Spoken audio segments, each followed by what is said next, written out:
Alright, yeah. Take one. Take one. Okay. We're discussing lesson plans that were taped last week, or lessons that were taped last week.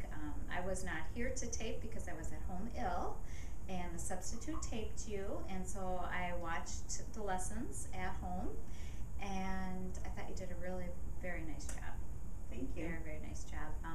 Just a couple of things that I think that added to the lesson is the idea that you brought in a poster, and they were just seeing that poster and all the different presidents grabbed their attention.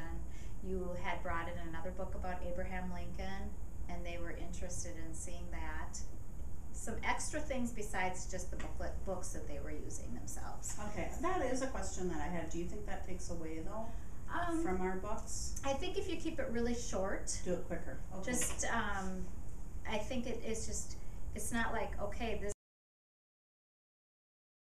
It's like, wow. And now I've seen, since kids have started doing the biographies with you, I've seen many kids go over to the encyclopedias. In fact, one asked if they could just read the encyclopedia for their reading time today. And it's like, how can you say no to that? Good. So I think it's sparking their thoughts towards other types of literature as well. So I think it's good. Okay, good. And when you said this book was way too big, I haven't read the whole thing, it would take me a long time, I think that's good for kids to hear that. Because they look at books sometimes and say, whoa, this book is too big, I'll never read all of it. But then you said, I read part of it, and I enjoyed it. And I think that's something that kids need to know, that you don't read that whole book cover to cover, because that would take too long. You said your husband did, because it was something he was interested in. And, you know, some kids might take a big book and read cover to cover, others might take a big book and just read part of it. And either one is okay. Okay. So I think all those personal experiences make their whole reading much broader. Does that make sense? Okay, good. Having viewed the tape, there were a couple of things that I noticed that maybe could be changed.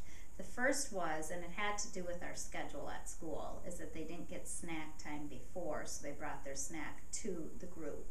Right. And it was very distracting for some of them. Some of them were eating and tuned in. Others were eating, and that's all they were thinking about was what they were eating and rattling their papers, and got up to get something else, to get a drink. And, you know, I think it was distracting. So that's good for me, too, to see, because I sometimes do the same thing, have them just bring your snack to the group. Okay. But I think at second grade, they need to just eat their snack, be done, and then move on. And then start. Okay. Yep, that's good. And without having really studied that on the tape, I probably would have kept doing it. So good learning experience for both of us. Okay, good. The other thing is that, you know, the lesson I think ended up being about 22 minutes.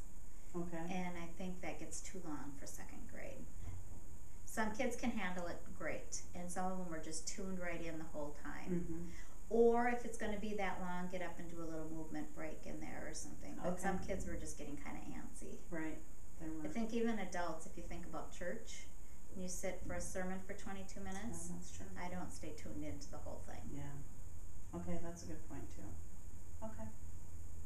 Okay. All right. We're done. Okay. All right. Thank you. You don't want to tape anymore?